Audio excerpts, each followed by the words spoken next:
Hello,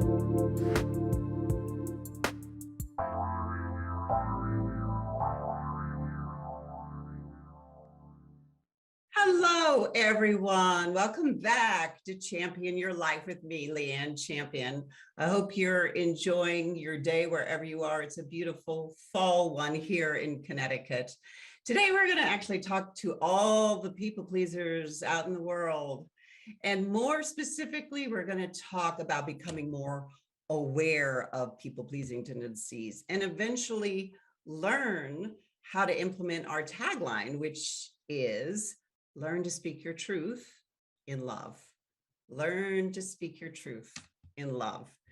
So let me start out by painting a few scenes for you, just right off the bat. There's a woman out in the world who has tremendous anxiety because she wants to tell her boss that no, she won't work overtime for the third day this week, but she's terrified to do so. And there's also a man who feels very resentful in his relationship because he feels that he's always the one giving and his partner is always taking. And he's afraid of the reaction he will get if he addresses how he feels. And there's a teen out there in the world desperately trying to fit in, and she's giving into peer pressure just to be accepted. And though these stories really differ, these people share a painful secret. They worry that if they are truly and authentically themselves, that they won't be loved and accepted. And they've spent their lives morphing into smaller, more acceptable versions of who they really are, and so far away from the way that God truly created them. And with these just small examples, I want to welcome you all to the world of people pleasing. It's interesting to note right off the bat that people pleasers don't usually seem like the kind of people that others look at and think, I think they need some help. They're not the kind of people who send out obvious mental health red flags or who exhibit a tremendous amount of distress. In fact, they just seem like lovely, generous people who have it all together. And I'm going to just say right from the get-go, I love them and I get them and I understand them because I too was a people pleaser. I actually now refer to myself as a recovering people pleaser.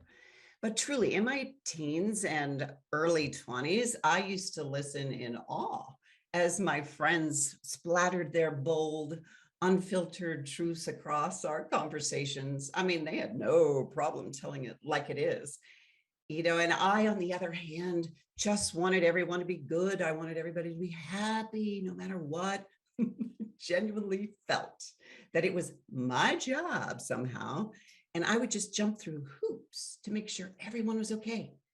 I was what you would call the peacemaker. I was the one that said, yes, sure, I can do that for you. I'll figure that out for you. I was convinced that somehow I could make it work for everyone.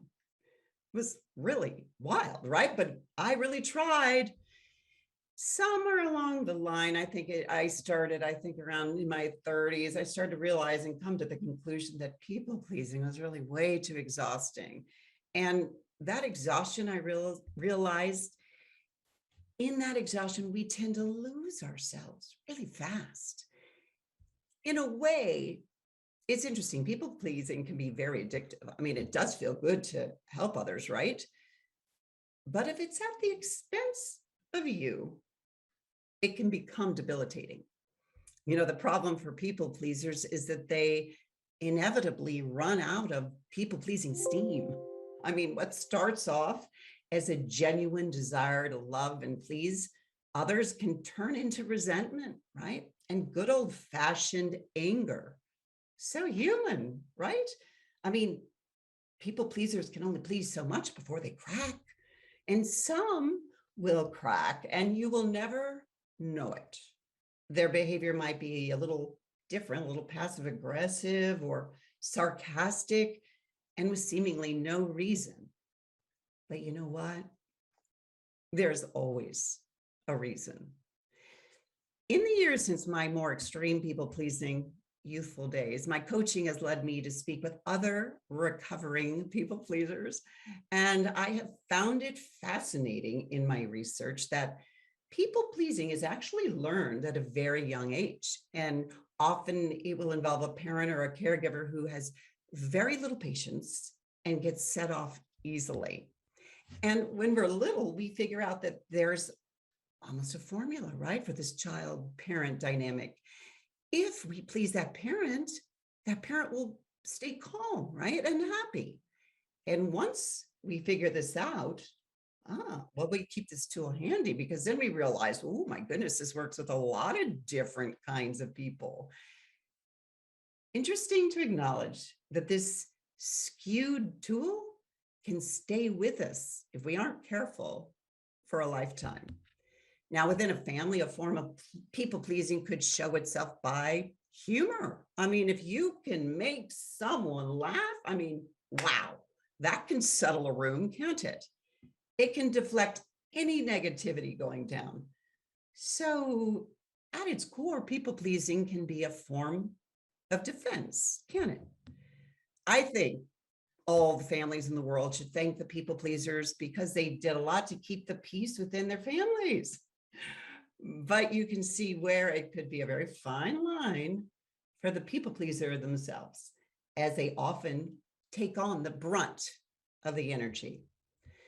But within family, people pleasers are really seen as thoughtful and kind, and they truly are. But there's also a part of them that desires reciprocation of some kind. They do what they can to please others with the hope of receiving similar treatment in return.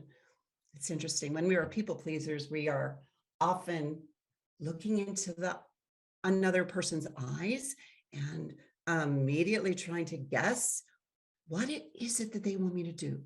And often when we think we figured it out, we haven't processed it yet, but we'll just go out and do it, whatever it is. And why? Why do we do that? For so many people, it's wrapped up in our own self-worth. Some people find their self-worth by the approval of others. And I have found in my own life, that's a very slippery slope. So in order to create that independence and happiness for ourselves as we age, when we are breaking patterns of people pleasing, we need to actually look into our own eyes, right? And not revert to maybe how we were with our parents, and actually ask, wait a minute, what do I think? How would I feel doing this? And what would please me? It's funny though, for so many people pleasers, that is the last thing they would think of doing. It's just not even on their radar.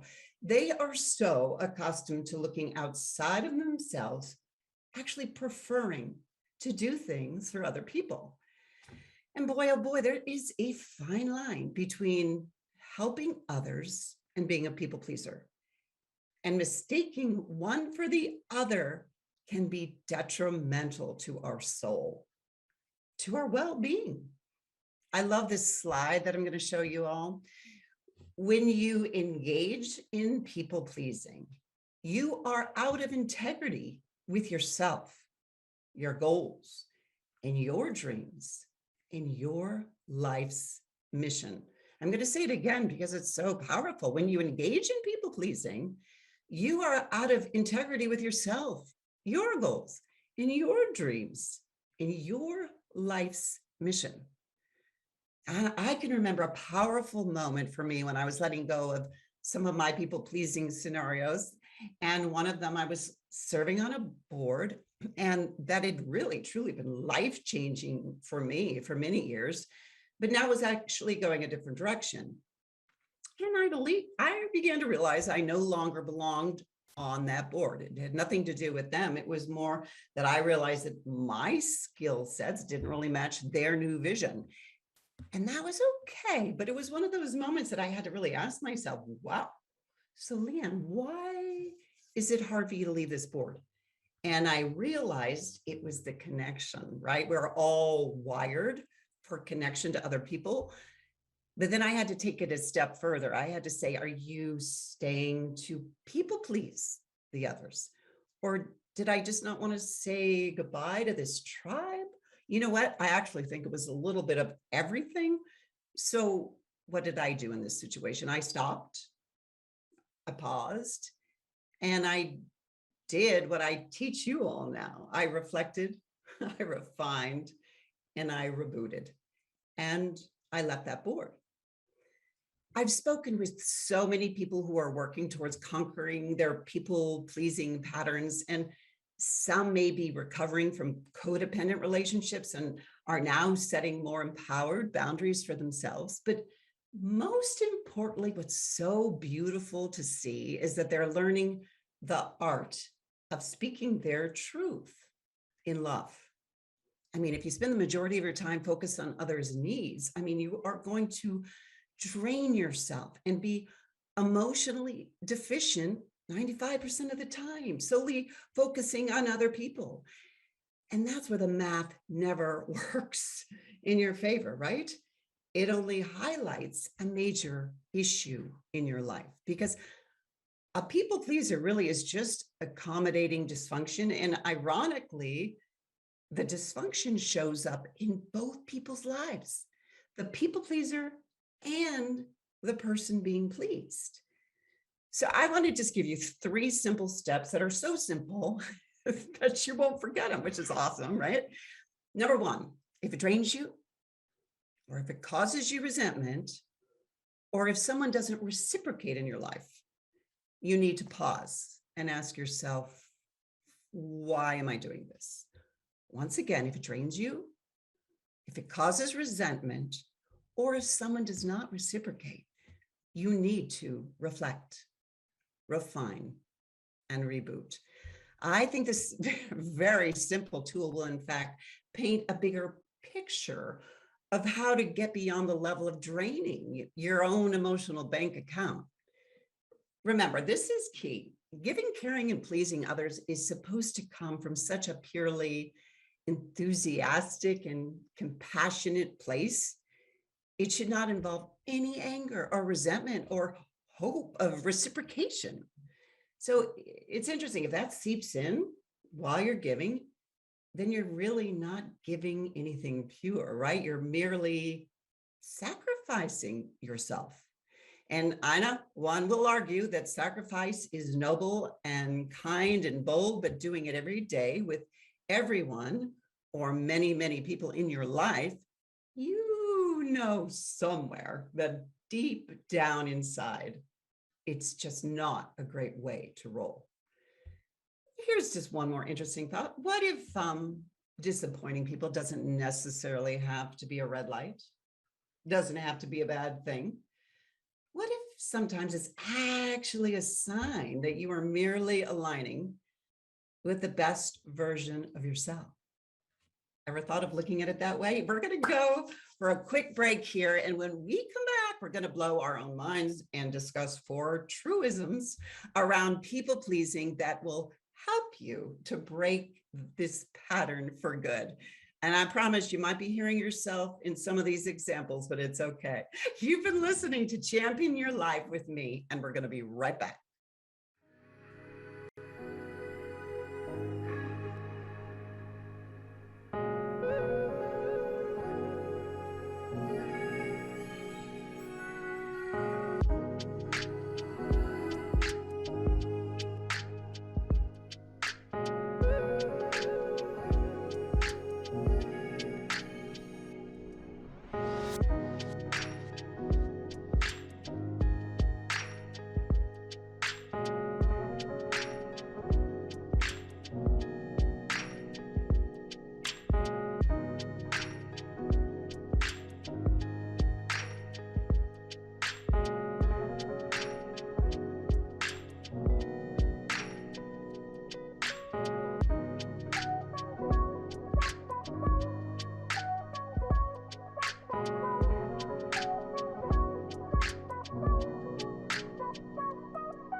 We're back on Champion Your Life, and we're talking to all those people pleasers out there in the world.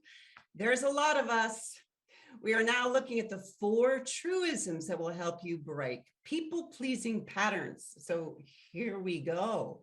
Truism number 1, if you don't speak your truth will speak to you through your health. I'm going to repeat that. If you don't speak your truth will speak to you through your health. Whew. It's a big one, right? At first, staying silent to keep the peace sounds like a really, really good idea. I mean, why should we speak the truth in love and deal with others' negative reactions when we could just, stomach our own discomfort? No. Those of us who play the role of peacekeeper in our families of origin will find this approach familiar and maybe even comfortable. But the real truth is, and hear me, external peace does not create inner peace. I'm going to repeat that. External peace does not create inner peace for us. When we stay silent and keep it in, ironically, those around us may in fact seem blissfully unaware, but we will feel the repercussions both physically and emotionally. When we stifle our voice for long periods of time, we can feel anxiety, anger, jaw tension, sleepless nights, stomach aches, and sadly, even depression. But when we become recovering people pleasers, we recognize that the truth in love isn't some silly, cheesy self-help mantra. No, in fact, it's truly necessary for our emotional and physical well-being. Truism number 2, expecting others to read our minds is a recipe for resentment and anger. Truism number 2, expecting others to read our minds is a recipe for resentment and anger. I used to think that if the people really knew me and loved me, that they would predict my needs too. Wrong. I was often disappointed when others didn't show that they cared in the way that I wanted them to. I mean, what is the matter with them? How come they didn't know? When we assume that others should share the same definition of being cared for, I think that's when we really get ourselves in trouble. I mean, you might be longing for your partner to say, I love you. You are amazing. But instead, he shows his love by changing the tires on your car instead. In Gary Chapman's book, The 5 Love Languages, he really beautifully depicts the ways in which people show love. And they're all different. They include words of affirmation, quality time, gifts, acts of service, and physical touch. And I think that's incredible. I think we should all avoid the guessing game here in relationships and actually communicate our needs to our mates and significant others. When we take the time to explain ourselves to loved ones, it helps to avoid all sorts of mixed messages, right? Mixed signals that could lead to really painful miscommunication. But I think when we take the time to explain ourselves to those we love, so much is possible. Respect blossoms, love gets healthier. It's just a win-win. Truism number 3. Caregiving can actually become selfish when we don't have a strong foundation of self-love. I know, I got to say this one again for you. Caregiving can actually become selfish when we don't have a strong foundation of self-love. It's really interesting how many people pleasers take care of others because it gives them a sense of value. And we will often structure our identities around being reliable, right? Generous, good listeners, and maybe even self-sacrificial. And I first just want to say, all right, nothing wrong with all of those beautiful attributes. However, if we give to others without taking care of ourselves, without developing our own interests, we may find that our need to be needed is our only purpose in life. And then what happens? our well runs dry. And this also means that we may insist on caregiving even when our efforts are no longer required, requested, or welcomed, which ironically, on the flip side, can violate someone else's boundaries and autonomy. Stay with me. In simpler terms, someone might be saying to you, I've got this now, but you are not listening. So the lesson in this is just give yourself the same degree of love and care that you want to regularly give to others. Take that quiet time for you. Plan that month out. Take that exercise class. Treat yourself to a delicious dinner. This way, when you do decide to care for others, you can do so with zero strings and zero guilt attached. Does that make sense? This is really something so many people need to consider. And truism number 4, just because it feels awkward to state your needs and set proper boundaries, don't panic. It only means it's new to you. Just because it feels awkward to state your needs and set proper boundaries, don't panic. It only means it's new to you. So interesting. Many of the people that I've spoken with will tell me how scary it feels to state their needs at first. I mean, for them, it just was like impossible, terrifying, overwhelming. I'm sure some of you can relate. However, that discomfort should be seen as a natural growing pain. I mean, after all, breaking the people-pleasing pattern in our lives means rewriting the scripts that you've been following since childhood. Perhaps as a child, you were told that speaking your truth made you unlovable. Or perhaps you were bullied in school for being different and made fierce efforts to blend in as a result. It's so important to understand that you are breaking years of decade-long patterns of making yourself either small or maybe even agreeable, maybe both.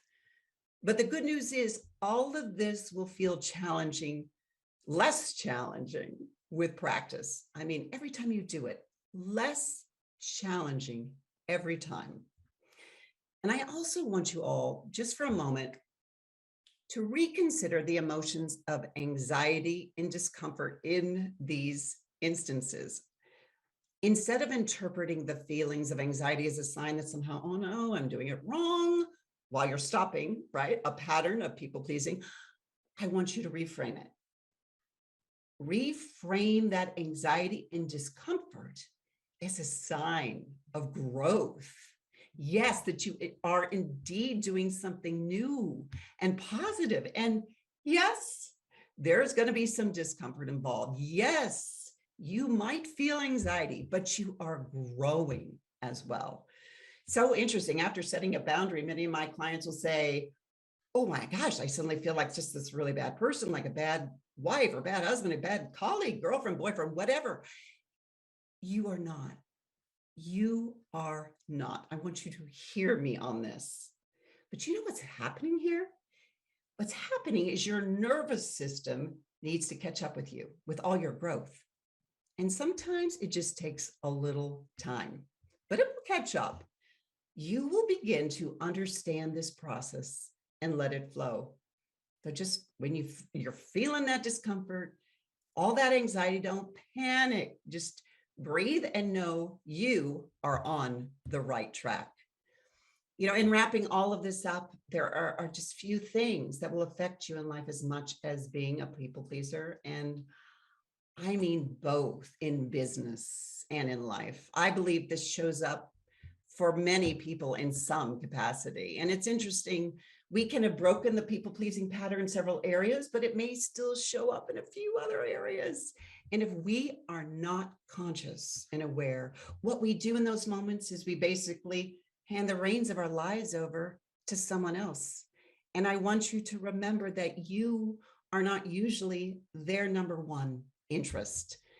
You know, it's really important to choose and be wise about who we include in our lives. God has wired us for relationships, and he wants us to be wise and choose carefully.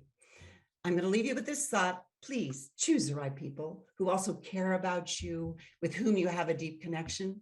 They'll stand alongside you, even when you decide something they don't like. The ones who want to control you are only there to get something from you. They most likely will be mad at you when you make a decision that they don't agree with. Better to find that out now rather than later.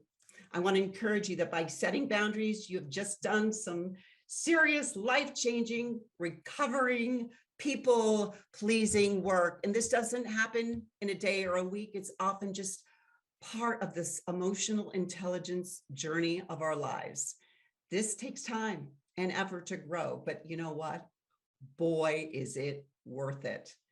Reach out if you need any help. I'm always available to champion your life. Remember, speak your truth in love. Godspeed.